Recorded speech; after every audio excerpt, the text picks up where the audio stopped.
तो इक्वेशन करते हैं।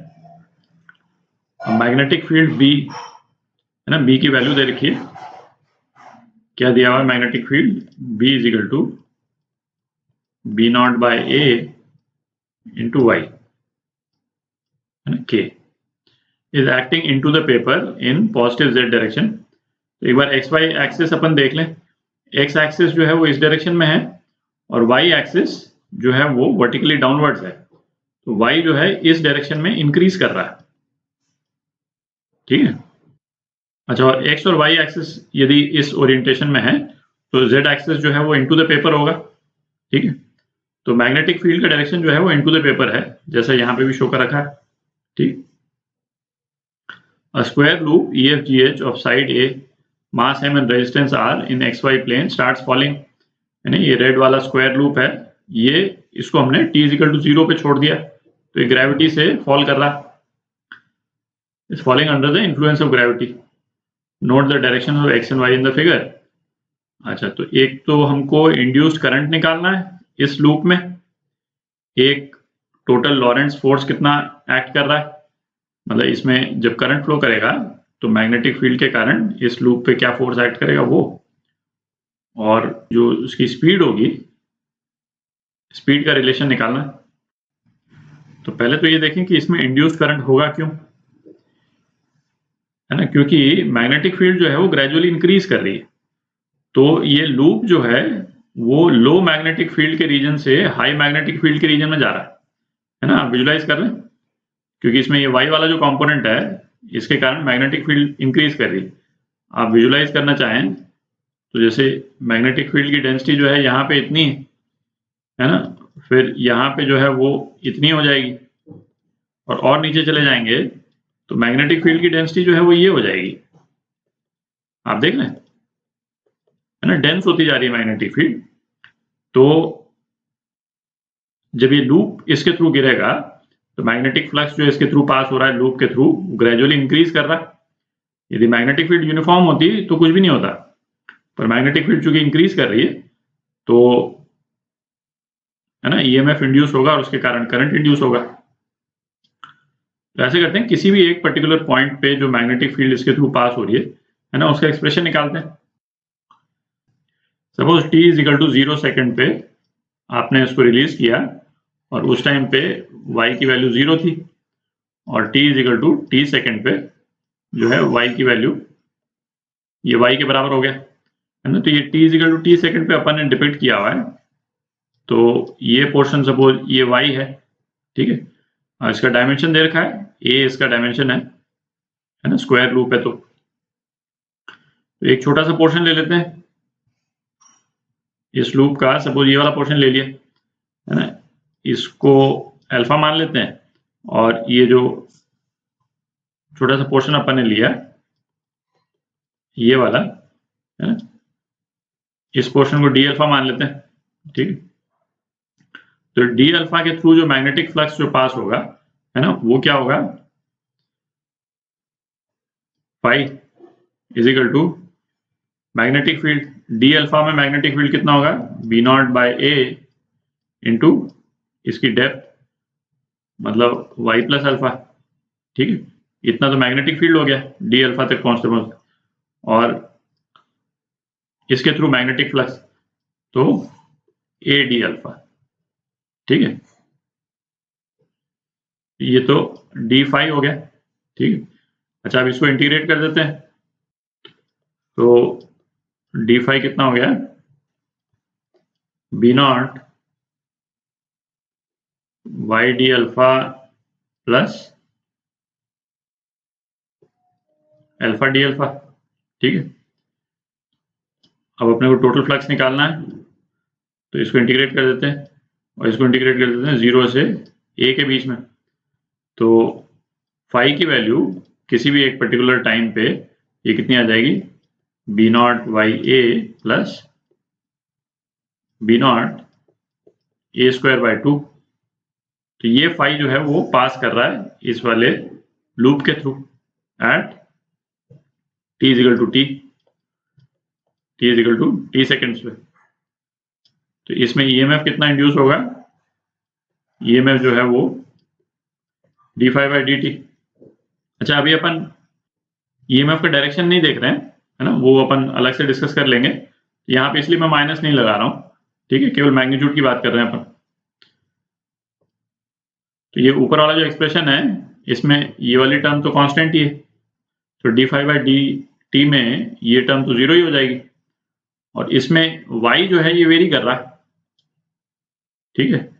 तो t इजिकल टू टी पे सपोज इस लूप की वेलोसिटी v हो जाती है, ये कितना हो जाएगा, v0 a v, ठीक है, वेलोसिटी v कर रही है, ये गिरेगा नीचे, तो v के टर्म्स में हमने ईएमएफ की वैल्यू निकाल ली, ठीक है। तो इंड्यूस करंट निकाल सकते हैं अपन, ठीक है। तो इंड्यूस करंट क्या हो जाएगा, EMF induced upon r is equal to v0 a v upon r, ठीक। ये v जो है ये वेरी कर रहा है, v का भी एक्सप्रेशन अभी अपन निकाल लेंगे, पर ये हमने करंट v के टर्म्स में तो निकाल ही लिया, ठीक है। तो ए पार्ट का एक आंसर तो ये हो गया, और v का एक्सप्रेशन निकल जाएगा, तो वो v का एक्सप्रेशन यहाँ पे आ जाएगा बेसिकली, ठीक है। अच्छा, अब हमको करंट का डायरेक्शन निकालना है। तो अब देखें, जैसे जैसे ये लूप जो है वो नीचे गिर रहा है, तो हायर मैग्नेटिक फील्ड के एरिया में जा रहा है, ठीक है, और हायर मैग्नेटिक फील्ड जो है इनटू द पेपर जो है इंक्रीज कर रही है। तो इसके थ्रू जो करंट पास होगा वो ऐसा होगा कि मैग्नेटिक फील्ड जो है out of the paper induce करे, ठीक है। तो वो कब होगा, जब करंट जो है इसमें एंटी क्लॉकवाइज डायरेक्शन में होगा, फ्लो करेगा, ठीक है, ताकि इसके कारण जो मैग्नेटिक फील्ड है वो आउट ऑफ द पेपर हो और इसको अपोज करेगी, जो मैग्नेटिक फील्ड पहले से एग्जिस्ट कर रही है, ठीक है। तो करंट का डायरेक्शन एंटी क्लॉकवाइज हो गया।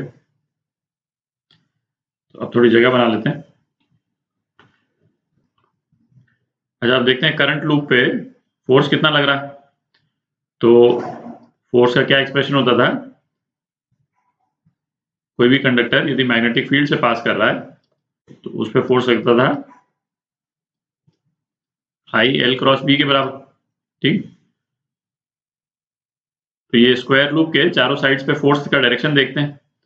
तो एफ एच जो है उस पर फोर्स का डायरेक्शन क्या हो जाएगा, राइट हैंड थंब रूल से फोर्स का डायरेक्शन ये हो जाएगा इस पे, ठीक है।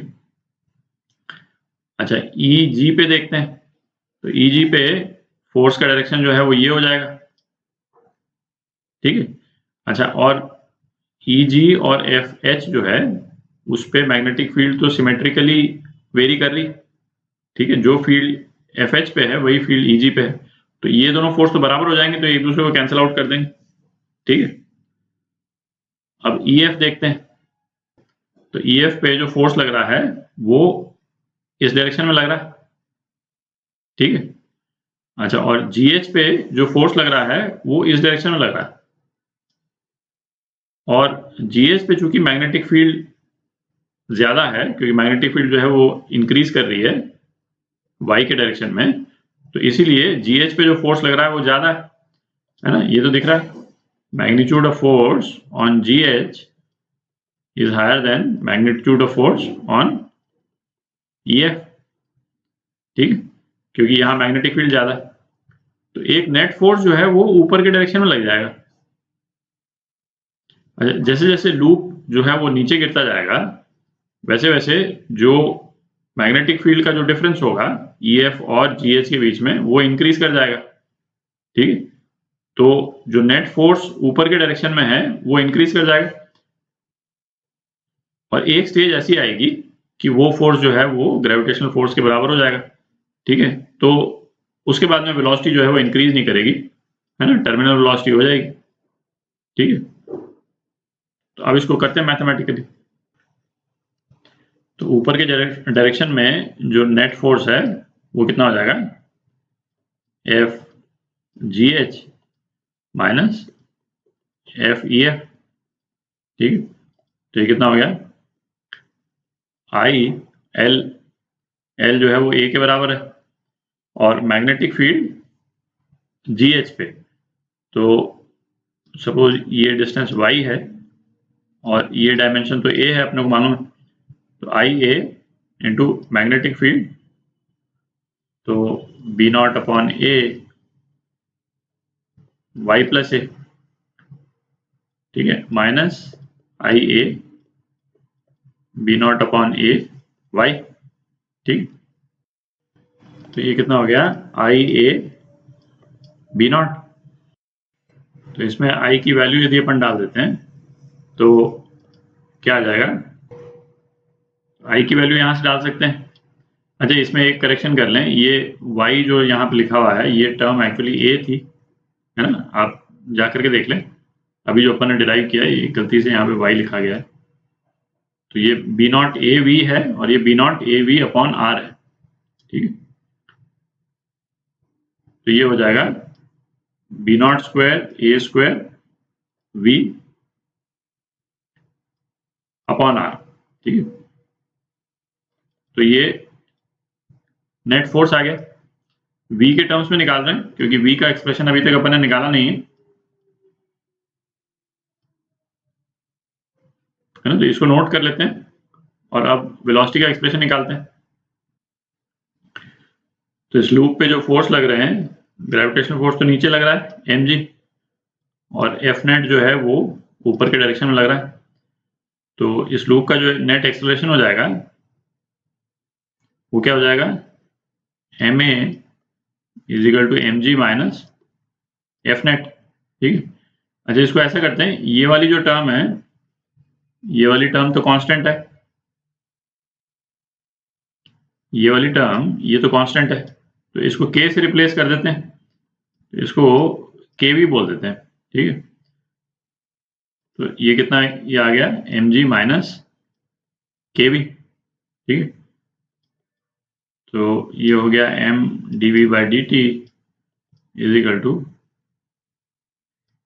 mg minus K V. तो रीअरेंज करते हैं अपन, तो कितना आ जाता है, dv upon g minus K by M into V is equal to D T के बराबर, ठीक है।